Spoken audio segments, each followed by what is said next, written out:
Chapter 9. Heart.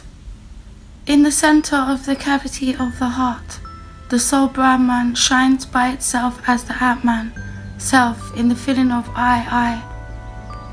Reach the heart by diving within yourself, either with control of breath or with thought concentrated on the quest of the self. You will thus get fixed in the self. I have been saying all along that the heart center is on the right side, even when learned men differed from me. I speak from experience. I knew it even in my home during my trances, samadhi. Again during the incident recorded in self-realization, I had a very clear vision and experience. All of a sudden a light came from one side, erasing the world vision. I felt that the heart on the left had stopped, and the body became blue and inert. Vasudeva Sastri embraced the body and wept over my death, but I could not speak. All the time I was feeling that the heart center on the right was working as well as ever. This state lasted 15 or 20 minutes. Then suddenly something shot out from the right to the left like a rocket bursting into the sky. The blood resumed circulation, and the normal condition of the body was restored. The entire universe is condensed in the body, and the entire body in the heart. Thus the heart is the nucleus of the whole universe. This world is not other than the mind. The mind is not other than the heart. That is the whole truth. The source is a point without any dimensions. It expands as the cosmos on the one hand, and as infinite bliss on the other. That point is the pivot. From it, a single fasana starts and expands as the experiencer, I, the experience and the experienced, the world. To Rama, who questioned Vasishta, which is that big mirror in which all these are mere reflections? What is the heart of all souls or creatures in this universe?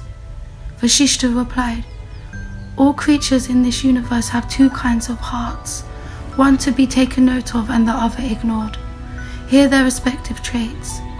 The one to be ignored is the physical organ called the heart, which is situated in the chest as a part of the perishable body. The one to be taken note of is the heart, which is of the nature of consciousness. It is both inside and outside us, and has neither an inside nor an outside.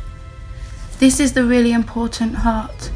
It is the mirror which holds all reflections. It is the basis and source of all objects and all kinds of wealth. Therefore it is only that consciousness which is the heart of all, not that organ, a small part of the body which is insentient like a stone and perishable. So one can achieve the eradication of all desires and control of breath by the practice of merging the mind in the heart, which is pure consciousness. Concentrating one's thoughts solely on the self will lead to happiness or bliss. Drawing in the thoughts, restraining them, and preventing them from going outwards is called vairagya. Fixing them in the self is sadhana or abhyasa, practice. Concentrating on the heart is the same as concentrating on the self. The heart is another name for the self. The self is the heart. The heart is self-luminous. Light arises from the heart and reaches the brain, which is the seat of the mind. The world is seen with the mind, that is by the reflected light of the self. It is perceived with the aid of the mind. When the mind is illumined, it is aware of the world.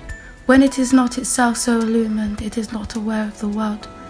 If the mind is turned inwards towards the source of light, objective knowledge ceases and the self alone shines forth as the heart. The moon shines by the reflected light of the sun. When the sun has set, the moon is useful for revealing objects.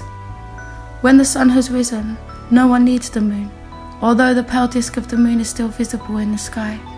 So it is with the mind and the heart.